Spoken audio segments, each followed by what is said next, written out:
ওং নমো ভগবতে বাসুদেবায়। ওং নমো ভগবতে বাসুদেবায়। ওং নমো ভগবতে বাসুদেবায়। শর্তিলা একাদশী মাহাত্ম্য।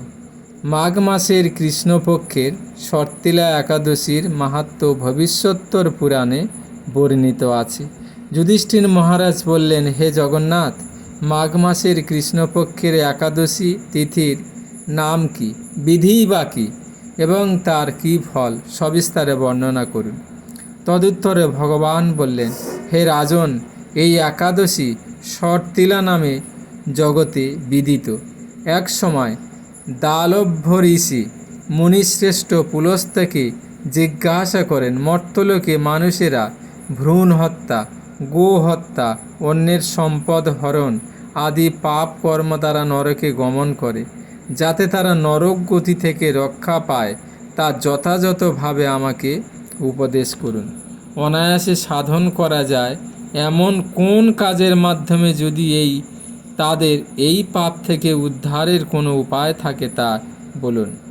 ঋষি পুলস্ত্য বললেন, হে মহাভাগ, তুমি একটি গোপনীয় উত্তম বিষয়ে প্রশ্ন করেছ।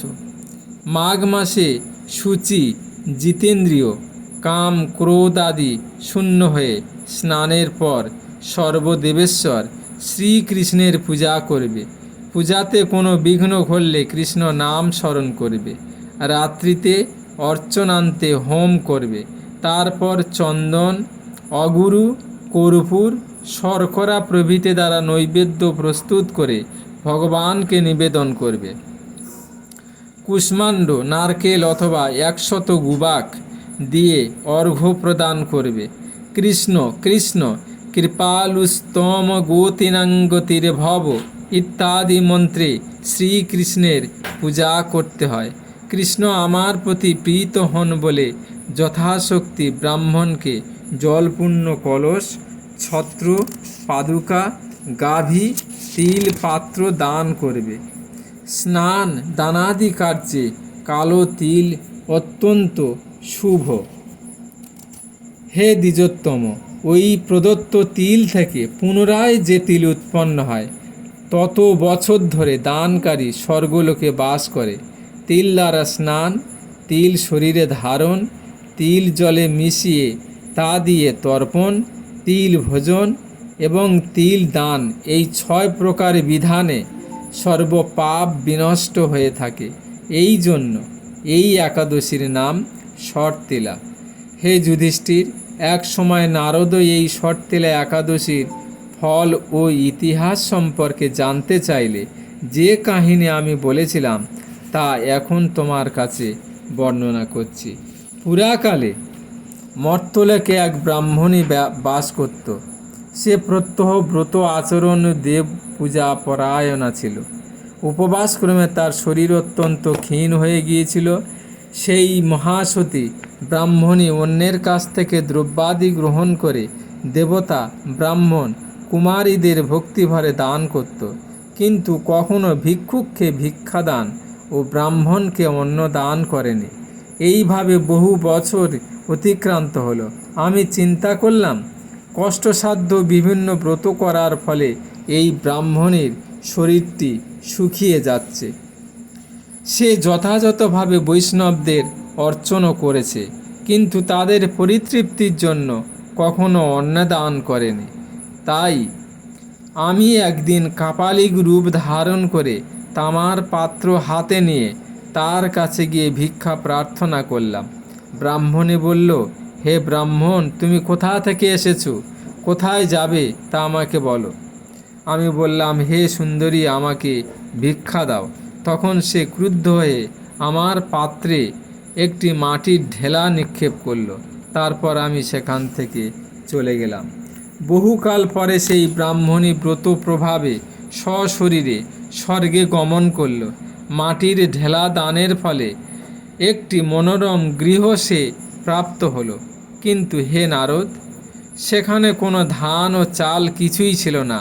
গৃহশূন্য দেখে মহাক্রোধে সে আমার কাছে এসে বলল, আমি ব্রত, কৃচ্ছ সাধন, উপবাসের মাধ্যমে নারায়ণের আরাধনা করেছি, হে জনার্দন, আমার গৃহে কিছুই দেখছি না কেন?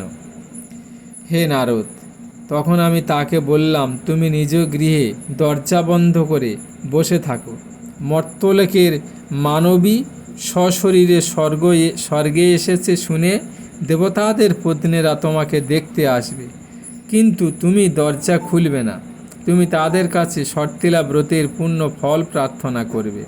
যদি তারা সেই ফল প্রদানে রাজি হয় তবেই দরজা খুলবে। এরপর দেবপত্নীরা সেখানে এসে তার দর্শন প্রার্থনা করল। শর্তিলা ব্রতের ফল পেলেই কেবল সেই মানবী দর্শন দেবেন জেনে তাদের মধ্যে এক দেবপত্নী তার শর্তিলা ব্রতজনিত পুণ্য ফল তাকে প্রদান করল। তখন সেই ব্রাহ্মণী দিব্য কান্তি বিশিষ্টা হল এবং তার গৃহ ধনধান্যে ভরে গেল। দ্বার উদ্ঘাটন করলে দেবপত্নীরা তাকে দর্শন করে বিস্মিত হলেন। হে নারদ, অতিরিক্ত বিষয় বাসনা করা উচিত নয়। বিত্ত স্বার্থ ও অকর্তব্য। নিজ সাধ্যমতো তিল, বস্ত্র, অন্নদান করবে। শর্তিলা ব্রতের প্রভাবে দারিদ্রতা, শারীরিক কষ্ট, দুর্ভাগ্য প্রভৃতি বিনষ্ট হয়। এই বিধি অনুসারে তিল দান করলে মানুষ অনায়াসে সমস্ত পাপ থেকে মুক্ত হয়। শর্তিলা একাদশীর উপবাস 14ই জানুয়ারি 2026, 29শে পৌষ বুধবার। পারণ 15ই জানুয়ারি 2026, 1 মাঘ বৃহস্পতিবার সকাল 6:20 থেকে 9:57 মধ্যে। এই একাদশীটি সুন্দরভাবে পালন করবেন। ভগবানের আশীর্বাদে আপনাদের ভালোই হবে। ওং নমো ভগবতে বাসুদেবায়। ওং নমো ভগবতে বাসুদেবায়।